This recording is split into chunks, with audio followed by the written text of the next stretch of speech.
No vídeo de hoje, finalmente eu vou falar da maravilhosa, incontestável Tove Litvensen. Sim, essa dinamarquesa que tá aí dando o que falar. Chegou no Brasil finalmente a trilogia de Copenhague.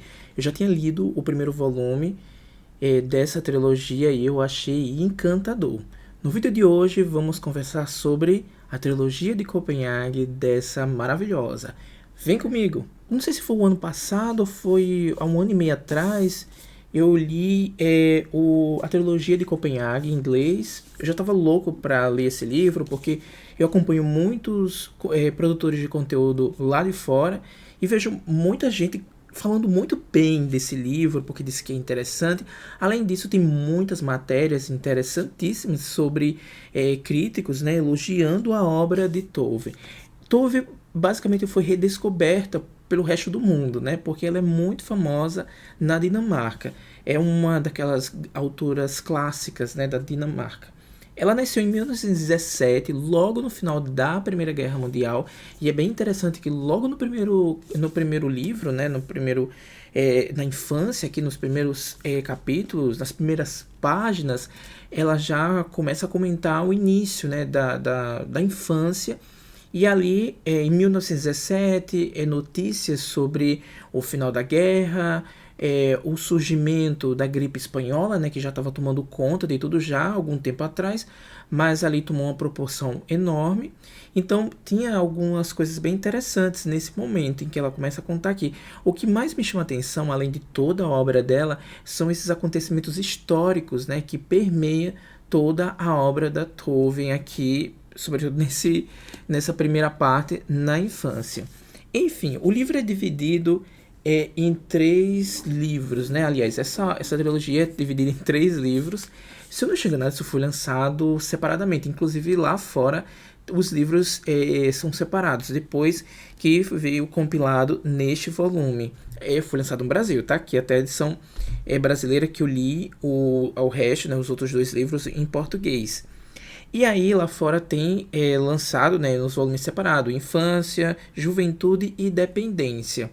E eu vou comentar um pouco de cada um sem dar tanto spoiler, porque eu quero que vocês sintam um pouco dessa atmosfera da Tove através desse vídeo. Antes disso, eu quero comentar um pouco do que me lembrou a escrita da Tove Litvensen. Me lembrou muito, assim, isso aqui, ó. O Karl Ove Knausgaard, não esse livro em si. Aqui é só para ilustrar a obra de Karl Ove. Me lembrou muito de Karl Ove, sobretudo ali aquela saga Minha Luta, né? Eu só li o primeiro livro, eu gosto bastante daquele livro, preciso dar continuidade. Então, me lembra muito, porque a Tove, em A Trilogia de Copenhague, ela é uma autobiografia, mas também podemos dizer que é uma autoficção. É o caso dos livros, né, aquela saga gigantesca ali do Calvor Knausgaard, Minha Luta. É uma autoficção, conta muito sobre sua vida. Claro que tem muitos floreios, a gente percebe ali, mas é maravilhoso. Então me lembrou sim os livros do Karl Ove, a escrita do Karl Ove. Também me lembrou muito a Alba Cesspede, que é principalmente esse caderno proibido, que é maravilhoso. Aqui ela também conta um pouco desse dia a dia, mas eu acho que o que mais me marcou, assim, quando eu comecei a ler Tove, e eu me lembrei muito, acho que foi de cara, a Annie Ernaux. Eu gosto demais das obras de Annie Ernaux, então quando eu comecei a ler a trilogia de Copenhague, eu disse, caramba, como isso me lembra Annie Ernaux. Então, a trilogia de Copenhague, né, a Tove Litvensen, ela antecede todo esse povo, antecede a Alba Cesspede, antecede a Annie Ernaux, Calvor Knausgaard. Então é bem interessante todo esse rearranjo. E o que mais assim, a gente toma nota de tudo isso é o quanto esses autores do passado, eles, de certa forma, influenciaram muita gente atual, como esses autores aqui que eu citei anteriormente. Mas enfim, o que tem de tão maravilhoso aqui? Eu sei que esse livro alguns não curtiram tanto, outros super elogiam. Eu tô naquele grupo que elogia bastante essa obra, porque é uma obra muito marcante e é o tipo de livro que eu amo. Autobiografia, autoficção, eu amo demais esse tipo de gênero porque eu acho que é um gênero muito íntimo, onde você expõe muito de si, conta muitos detalhes de sua vida. Para algumas pessoas podem ser até maçante, mas para mim eu acho maravilhoso porque eu adoro ler sobre outras pessoas, o comportamento humano, ele é muito diverso. Então, em A Infância, né, na infância, aqui o primeiro livro da Tove, ela vai contar sobre a infância dela, o crescer dela, o crescer ali em um bairro de operário, um bairro pobre. O sonho dela era ser poeta e ela acreditava muito nisso. Ela acreditava tanto que o sonho dela, nesse sonho de ser poeta, que ela botou na mente que aquilo era a única saída para uma vida melhor, né? Para ter uma dignidade, ser alguém na vida. É ela ser uma grande poeta. E é bem interessante isso, porque a gente percebe toda que a história dela, algumas coisas que já de certa forma influenciou ela, né? Eu acho que o pai foi um grande influenciador. Por quê? A mãe era um pouco distante, ela até queria um pouco de afeto da mãe, mas ela sentia um pouco de distância da mãe. Já o pai era exuberante ali, dava atenção a ela, dava livros, então foi um grande incentivador nessa jornada literária. Eu até separei alguns pontos aqui para depois comentar para vocês sobre essa parte da infância. Além do mais, o que mais me chama a atenção nesse primeiro livro é a forma como ela quer que a infância passe rápido. Ela fala sobre que a infância demora, ela fala que a infância é como se ela quisesse acelerar esse momento. Mas não tem como, né? A infância não tem como você acelerar, porque é uma coisa que a gente percebe muito ao ler esse livro, é que nossa vida ela é feita de fases. A primeira fase é a infância, tem a juventude, mas também tem a velhice, tem aquela questão ali já do nosso fim da vida. A gente faz uma análise do que a gente fez na vida, é um desfecho, né? Mas tem esse início, né? Tem o apogeu que é a juventude, e a juventude para mim foi o melhor livro dela, desses três aqui. Mas enfim, tem umas coisas aqui que corroboram muito com o que eu falei. E ela diz assim, ó, aquela questão que eu falei para vocês sobre o pai. Meu pai nunca me batia. Em vez disso, era bondoso comigo. Todos os meus livros de infância pertenciam a ele. E quando eu completei 5 anos, ele me deu de presente uma edição maravilhosa dos contos de Grimm, sem a qual minha infância teria sido cinzenta, triste e pobre.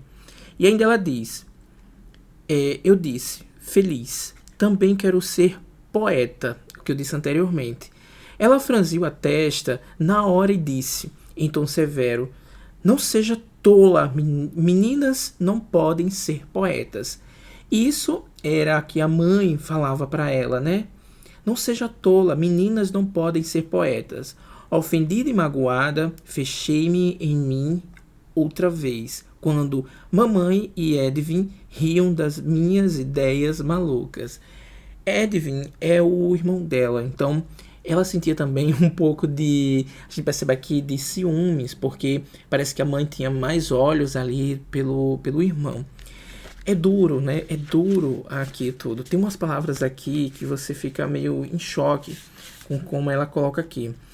Aquela questão da infância, né? Uma infância que ela queria que fosse acelerada.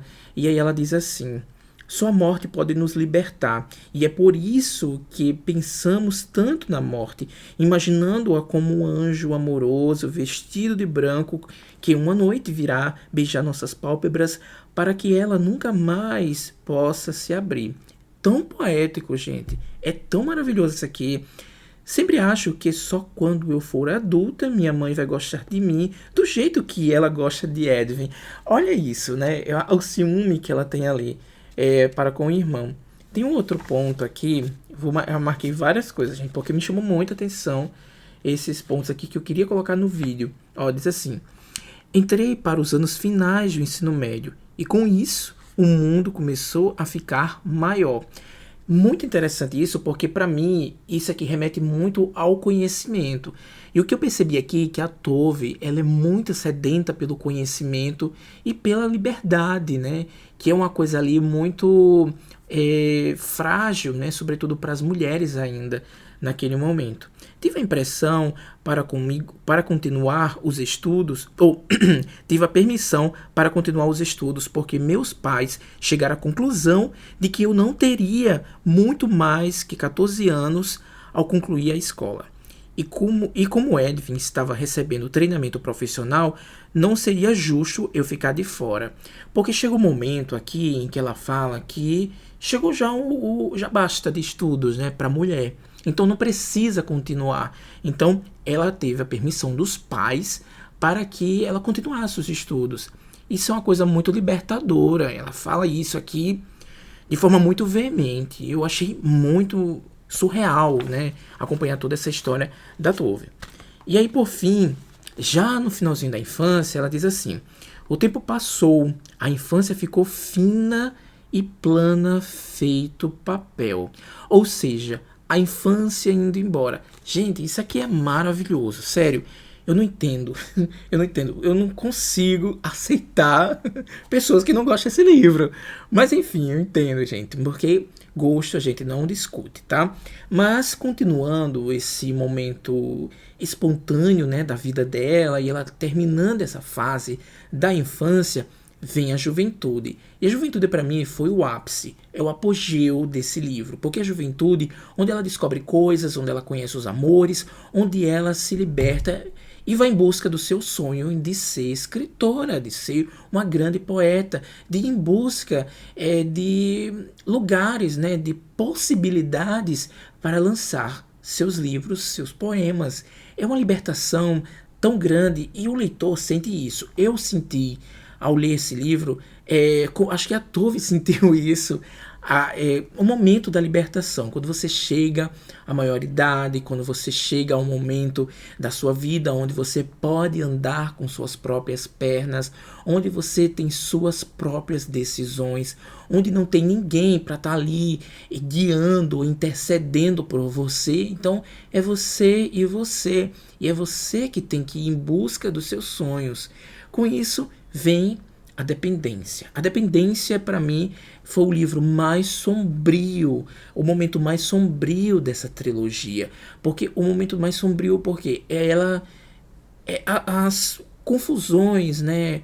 As coisas ali, podemos dizer, as divergências que ela tem com os amores dela, com o marido, com as pessoas que ela ama. Então tem a divergência com esses homens, né? E, claro, filhos. Mas além do mais, eu acho que, sobretudo, é a questão da dependência por opioides, esses analgésicos fortes. Ela tem essa dependência a essas substâncias. Então ela vai entrar de forma muito profunda nessa discussão. E claro, e a discussão conjugal, as brigas, as divergências e toda a luta por ela ser quem é, né?